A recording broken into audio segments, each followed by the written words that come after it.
प्रमेय नंबर 10.3, त्रिभुज की भुजाओं के लंब समद्विभाजक संगामी होते हैं। त्रिभुज की भुजाओं, पहले एक चित्र बना लेते हैं। ये हो गया त्रिभुज ए बी और सी। इसमें दिया है भुजाओं के लंब समद्विभाजक, भुजाओं के लंब समद्विभाजक, ये मान लीजिए ये, और इधर ये, और ये हो गए इनके लंब समद्विभाजक। ये तीनों मान लेते हैं ओ केंद्र पर मिलते हैं। अब उसने कहा कि तीनों भुजाओं के लंब समद्विभाजक संगामी होते हैं। क्या यह ओ बिंदु पर मिलते हैं? तो इनका क्या बताना है? हमें बिंदु पथ भी बताना है। हम देखते हैं भाई, दिया गया, इसने कह दिया हमसे दिया गया है। कौन सी चीज दे रखी है? हमें दे रखा है त्रिभुज, त्रिभुज ए बी सी में तीनों भुजाओं के लंब अर्धक, मैं तीनों भुजाओं के लंब अर्धक दे रखे हैं। उसने पहले से ही किया कि अगर ओ यहां नाम डाल दें, डी ई और यहां पर एफ, तो ओ डी इस पूरी भुजा का क्या कर रहा है? लंब समद्विभाजक कर रहा है। ओ ई ए सी का कर रहा है और ए बी का ओ एफ लंब समद्विभाजक कर रहा है। सिद्ध करना है तुम्हें, सिद्ध करना है कि तीनों के तीनों लंब अर्धकों का संगामी बिंदु, तीनों अर्धकों का संगामी बिंदु, यानी कि बिंदु पथ बताना हमें। अब करते हैं इसका हम रचना। रचना देखिए भाई, इसी प्रकार अब तो हमने ले लिया ओ बी सी में, अब ले हम ए ओ और सी, त्रिभुज ए ओ सी में। तो यहां भी ओ ई लंब अर्धक है किसका? ए सी का। ए सी का लंब अर्धक है तो ओ बिंदु ए और सी से क्या हो जाएगा? समदूरस्थ हो जाएगा। समदूरस्थ है तो ए ओ बराबर क्या हो जाएगा? सी ओ बराबर हो जाएगा। ए ओ बराबर सी ओ, समीकरण नंबर 2। अब देखें हम समीकरण 1 व 2 से, देखो सी ओ किसके बराबर? बी ओ के। तो सी ओ किसके बराबर? ए ओ के। जब एक पक्ष ये बराबर है तो ये दोनों भी क्या हो जाएंगे? बराबर। इसका मतलब ए ओ किसके बराबर है भाई? सी ओ के। और सी ओ किसके बराबर है? बी ओ के। ए ओ, देखो ए ओ बी ओ और सी ओ, ये तीनों की तीनों बराबर हो चुकी हैं। तो अब हमारा पॉइंट हो गई है ये बराबर, ये बराबर और ये बराबर। अब यहां से हम देखें इस प्रकार,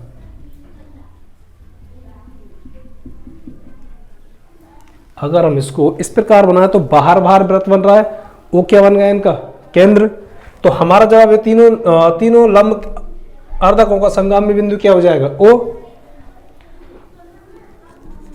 तीनों लंब अर्धक, तीनों लंब अर्धकों का संगामी बिंदु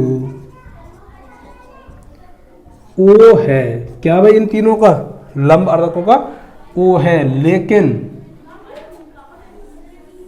अभी एक चीज और भी है भाई, ओ है, ओ क्या बना रहा है इसका? परिकेंद्र। तो हम लिख सकते हैं इसको ए ओ परिकेंद्र है। ओ बिंदु क्या है? परिकेंद्र बना रहा, परिकेंद्र। परिकेंद्र का मतलब परिवृत्त बना रहा, बाहर बाहर वृत्त बना रहा। इसको हम क्या कहें? भुजाओं का लंब समद्विभाजक, या इसको इस तरह भी लिख सकते हैं भाई हम, शीर्षों से समदूरस्थ, शीर्षों से समदूरस्थ बिंदु पथ। या तो कहते हैं हम इनका क्या? भुजाओं का लंब समद्विभाजक, या देखें शीर्षों से बिल्कुल बराबर दूरी पर है तो शीर्षों से समदूरस्थ क्या हो जाएगा? बिंदु पथ। 10.4, त्रिभुज के कोणों के समद्विभाजक संगामी होते हैं। इसमें दे रखा था भुजाओं का लंब अर्धक, उसमें दिया कोणों का समद्विभाजक। एक चित्र बनाते हैं पहले।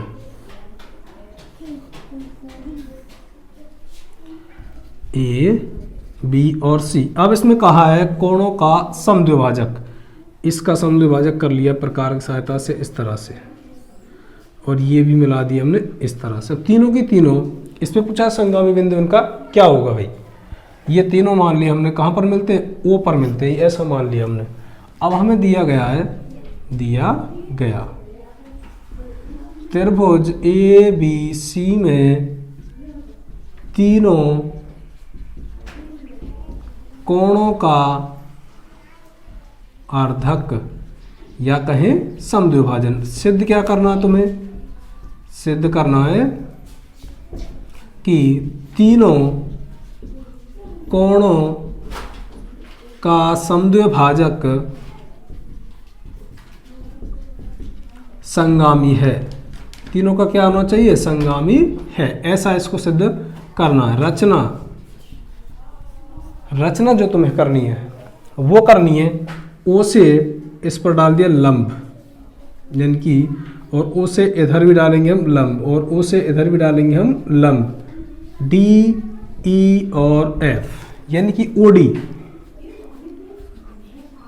हम डाल देते हैं सीधा, ओ से डी ई व एफ को मिलाया, केवल इतना कर दिया हमने, डी एफ को मिला दिया। उपपत्ति,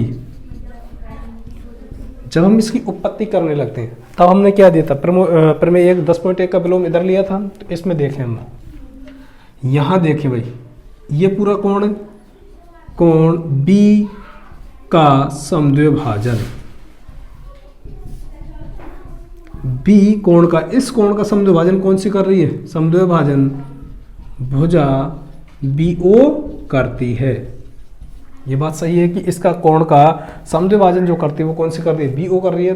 बी ओ जब कर रही है तो फिर में 10.2 में हमने पढ़ा था कि यदि कहीं भी दो तिर्यक रेखा हैं और इन दोनों तिर्यक रेखाओं से जब हम समदूरस्थ बिंदु पथ बनाते हैं तो इस कोण का क्या होता है, वो अर्धक होता है।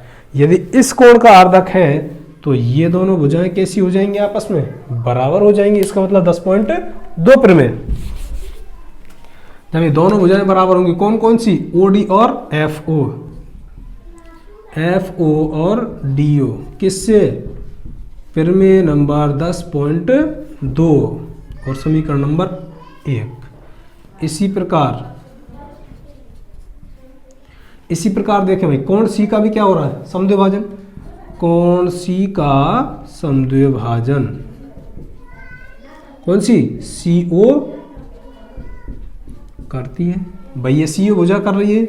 जब सी ओ भुजा कर रही है तो ये कौन कौन सी, देखो ओडी और ओ ई, यानी कि डी ओ बराबर ई ओ, ये दोनों भुजाएं कैसी हो जाएंगी आपस में बराबर। यहां भी कौन सी लगेगी, प्रमेय नंबर 10.2। अगर हम समीकरण 1 व 2 से इन दोनों को देखें भाई, देखो एफ ओ किसके बराबर है,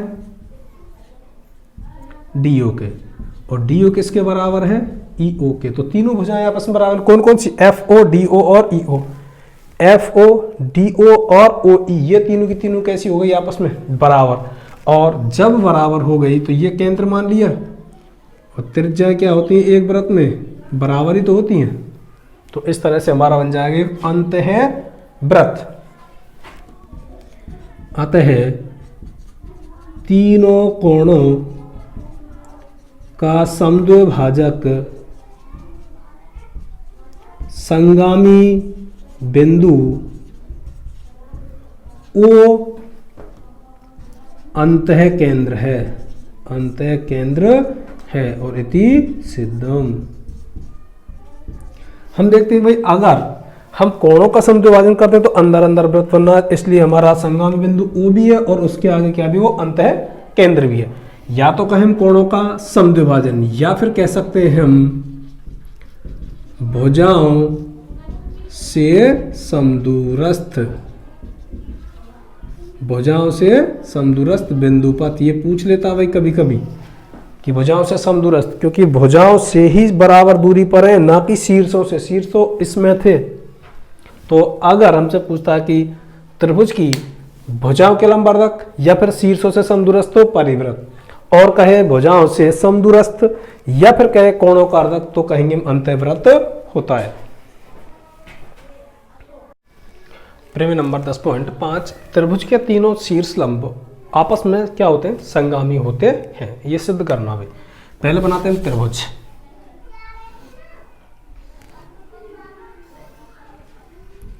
ए बी और सी, इसके शीर्ष लंब, इसका मतलब सामने वाली भुजा पर लंब होने चाहिए,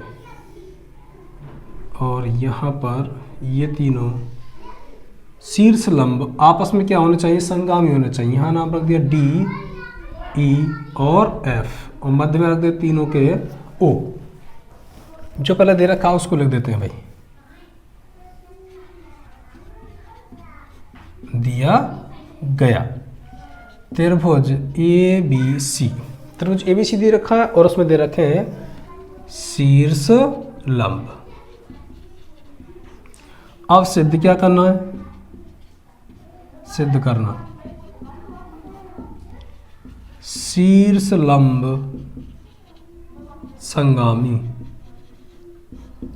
यह सिद्ध करना कि तीनों के शीर्ष लंब आपस में जो कटेंगे वो क्या संगामी है या नहीं है। अब रचना, रचना में हम ये करते हैं कि जो तीनों भुजा हमारी ए बी, बी सी और ए सी, इन तीनों के समांतर हम रेखा खींच लेते हैं भाई। बी सी के समांतर खींचते हैं पहले, तो ये खींच ली बी सी के समांतर। अब खींचते हैं ए बी के समांतर, ये खींच लिया हम ए बी के समांतर। अब ए सी के समांतर, ये खींच लिया ए सी के समांतर। यहां कोई भी नाम हम रख लेते हैं भाई, पी, क्यू और आर। अब हम इसको लिख देते हैं रचना जो हमने की है। देखो ये खींची आर पी किसके समांतर, बी सी के समांतर। बी सी के समांतर खींची थी हमने आर पी। ए बी के समांतर, ए बी के समांतर खींची थी हमने पी क्यू। ए बी के समांतर कौन सी खींची थी, पी क्यू। और एक बची हमारी ए सी के समानांतर, ये खींची थी हमने आर क्यू। आर से लेकर क्यू तक ये तीनों हमने रचना कर ली थी। अब उत्पत्ति, अच्छा सबसे पहले हम इसमें समांतर चतुर्भुज हम सिद्ध करने वाले हैं। और समांतर चतुर्भुज की यदि आमने सामने की भुजाएं समांतर हैं तो वो क्या कहलाता है, समांतर चतुर्भुज। समांतर चतुर्भुज की क्या विशेषता, आमने सामने की एक जोड़ा बराबर हो एवं समांतर हो तो भी समांतर चतुर्भुज होता है। और इससे पहले जो प्रश्नावली नंबर 10.1 थी उसमें सवाल था कि यदि उसके विकर्ण समद्विभाजित हो जाएं तो भी समांतर चतुर्भुज होता है।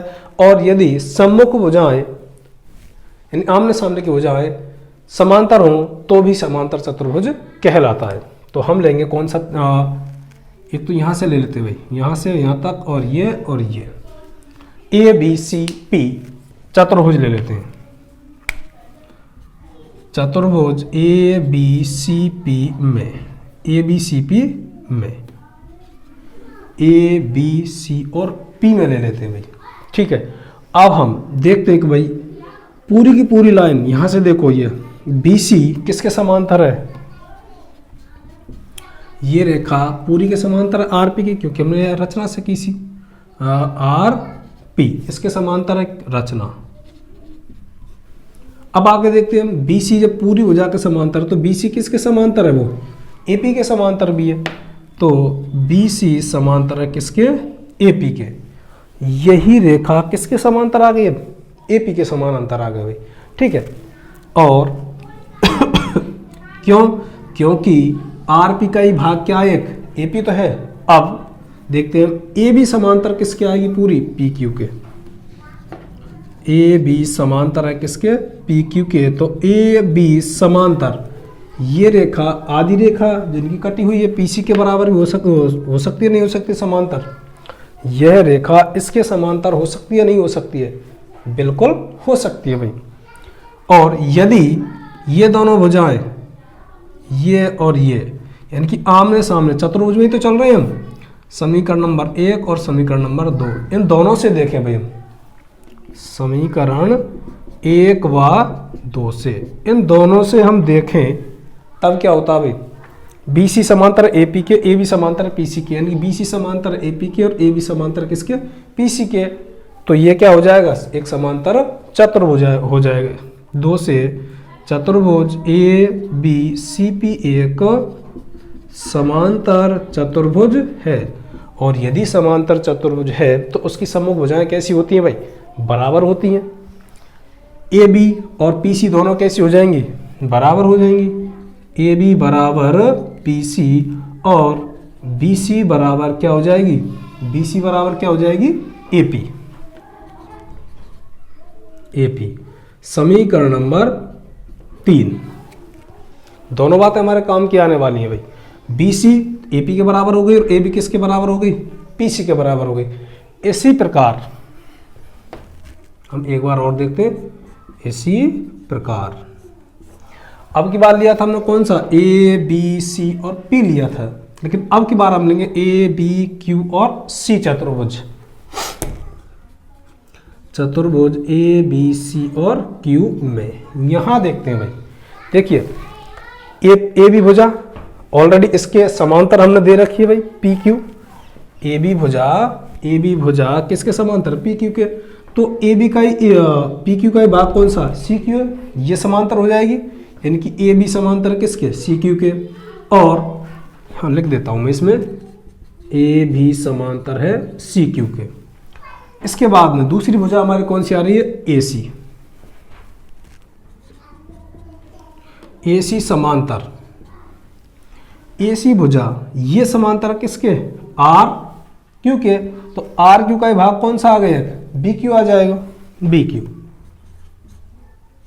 ये आ जाएगा इसका AC समांतर BQ के। जब दोनों ही, ये भुजा इसके समांतर, ये भुजा इसके समांतर, दोनों ही समांतर, तो चतुर्भुज कैसा हो जाएगा, ABCQ समांतर चतुर्भुज हो जाएगा। इसलिए चतुर्भुज ABCQ एक समांतर चतुर्भुज है भाई। ये भी समांतर चतुर्भुज किया था और ये भी समांतर चतुर्भुज है, तो इसकी आमने सामने की भुजाएं इसकी भी क्या हो जाएंगी, आपस में बराबर हो जाएंगी। इसलिए AC बराबर BQ और AB बराबर CQ। देखो AB किसके समांतर बराबर हो जाएगी, CQ के, और AC किसके हो जाएगी, BQ के, दोनों। यानी कि हमें समीकरण नंबर यहां पर मिल जाएगा कौन सा, 4। अब दोनों से देखते हैं समीकरण 3 व 4 से। दोनों से देखते हैं समीकरण 3 व 4 से। इसमें देखें भाई AB बराबर किसके, PC के, और AB यहां किसके बराबर है भाई, CQ के। तो आपस में, यानी कि AB तो किसके बराबर थी, AB किसके बराबर थी, PC के, और AB किसके बराबर है, CQ के। इसका मतलब यह भुजा इसके बराबर और इसके बराबर है, तो PC बराबर CQ हो सकता है, नहीं हो सकता है, क्योंकि तीनों बराबर आ रही हैं। PC बराबर CQ, PC बराबर CQ, यही तो आ रहा है भाई। अब इन दोनों भुजाओं को, पूरी भुजा को कौन सा पॉइंट मध्य में से विभाजित कर रहा है, C, और C का मतलब क्या हो जाएगा, CF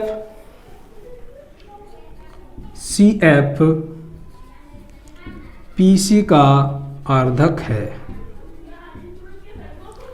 नहीं है। CF पूरी भुजा PQ का क्या हो जाएगा, अर्धक हो जाएगा, क्योंकि जब ये भुजा और ये भुजा बराबर है, बांट कौन सी रही है, CF बांट रही है, ठीक है। अब इसी प्रकार हम देखते हैं, जैसे हमने वहां ये त्रिभुज, ये चतुर्भुज और ये चतुर्भुज सिद्ध किया, तो ये भुजा आ गई।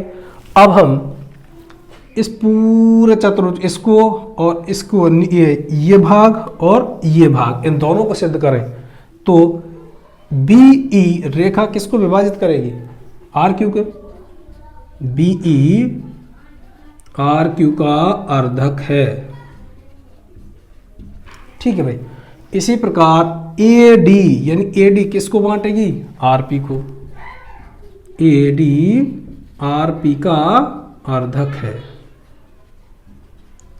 अब हम गौर से देखें भाई कि हमारी जो रचना की हुई भुजाओं को कौन सी काट रही है, इसमें जो त्रिभुज एबीसी में लंब डाले गए ना, वो भुजाएं इनको क्या कर रही हैं, विभाजित कर रही हैं। पूरा त्रिभुज हमारा जो हमने बनाया था रचना से, वो कौन सा बना, पी क्यू आर। इनको जो विभाजित कर रही है, देखो ए डी, लेकिन छोटे त्रिभुज में क्या है, लंबवर्धक का काम कर रही है। और यहाँ पर सी एफ, ये भी लंब डाल रही है छोटे त्रिभुज में, लेकिन बड़े त्रिभुज का क्या कर रही है भैया, आपस में दो भागों में बांट रही। तो ये तीनों की तीनों कहाँ मिलती हैं, ऊपर मिलती हैं। इसलिए तीनों लंब संगामी होते हैं, क्योंकि सभी के सभी कहाँ मिल रहे हैं, ये मिल रहे हैं ओ बिंदु पर।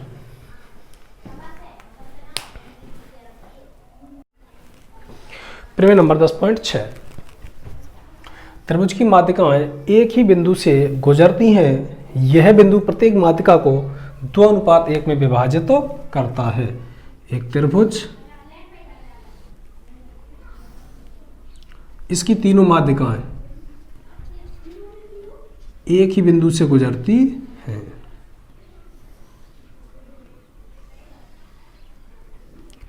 डी, ई और एफ। अब इसने कह दिया कि तीनों की तीनों माध्यिकाएं किससे गुजरती हैं, एक ही बिंदु से। यहां मान लेते हैं हम ओ, या कोई और नाम रख देते हैं, जी रख दिया, ठीक है, डी ई एफ जी। तीनों की तीनों माध्यिकाएं कहां से गुजर रही हैं, वो जी से गुजर रही हैं। तो अब इसको 2:1 में विभाजित करती हैं, यानी शीर्ष की तरफ तो 2 हिस्से और भुजा की तरफ 1 हिस्सा दिया गया। क्या दे रखा भाई, त्रिभुज ए बी सी में तीनों माध्यिका, तीनों दे रखी है, तीनों माध्यिकाएं जी से गुजरती हैं। यही तो दे रखा है कि तीनों की तीनों माध्यिका कहाँ मिलती हैं भाई, जी पर मिलती हैं। अब सिद्ध क्या करना है तुम्हें, सिद्ध कोई भी एक भुजा निकाल लेते हैं। एक भुजा निकालेंगे तो सभी आ जाएंगे उसमें, ठीक है। मैं ये सीधा दिख रहा है तो ए जी कोई निकाल लेता हूँ। इसका मतलब ये है कि जी ए जी अनुपात जी डी, ए जी अनुपात जी डी कैसा आना चाहिए, 2:1। या फिर इसको यूं भी लिख सकते हैं हम, ए जी बटे जी डी बराबर 2/1, क्योंकि अनुपात को हम बटे में इस प्रकार लिख सकते हैं, ए जी का मान 2 और जी डी का मान 1। इस तरह से रचना केवल इतनी करनी है, जो ए जी भुजा है हमारी यहां तक, इसके ही बराबर इस डी को आगे और बढ़ाना है, और उस पर नाम रख देते हैं ओ।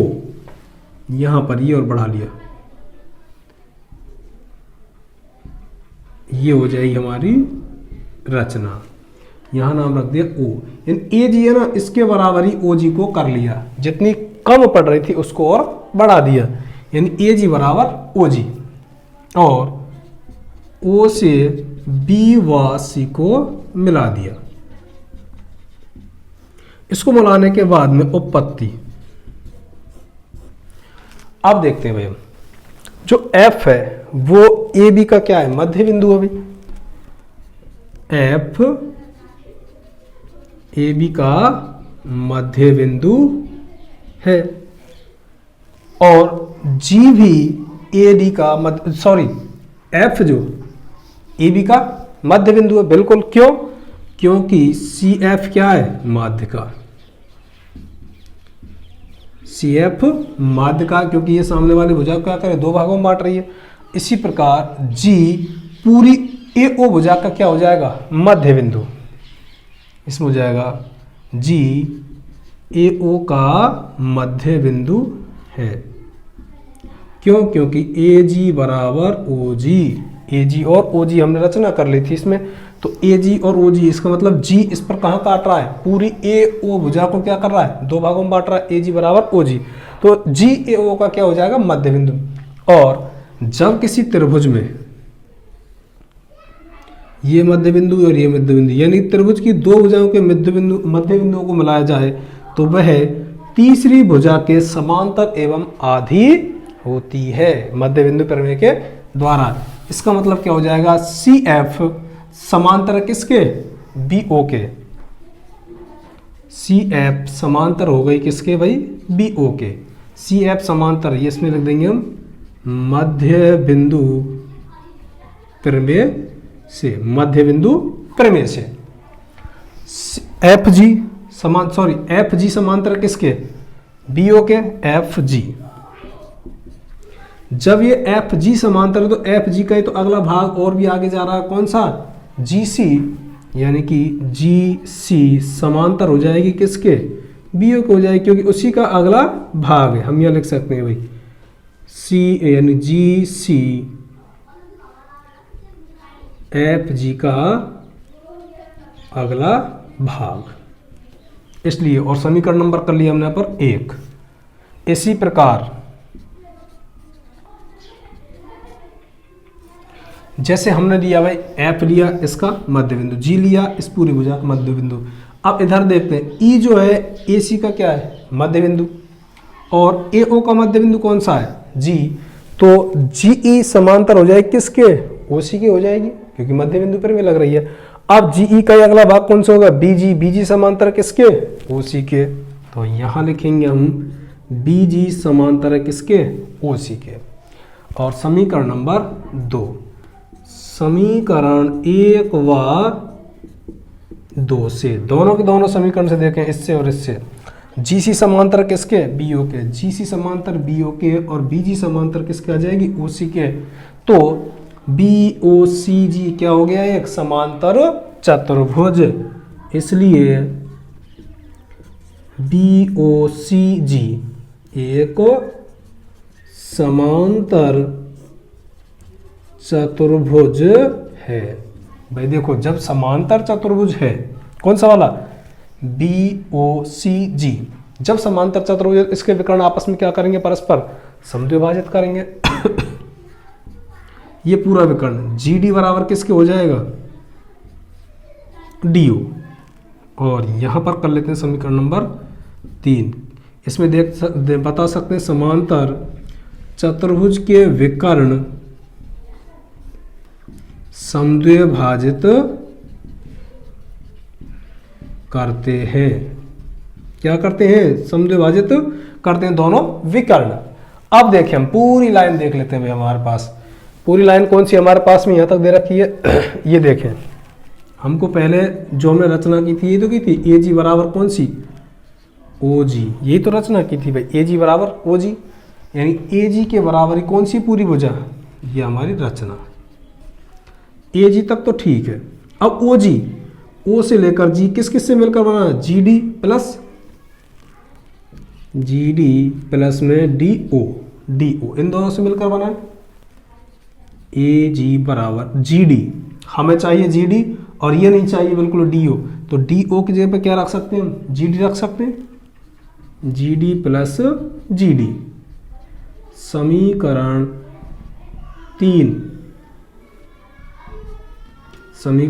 3 से भाई डी हटा दिया इस जगह से और क्या रख दिया इस जगह पे, जी डी रख दिया। तो ए जी बराबर जी डी कितनी बार है, 2 जी डी।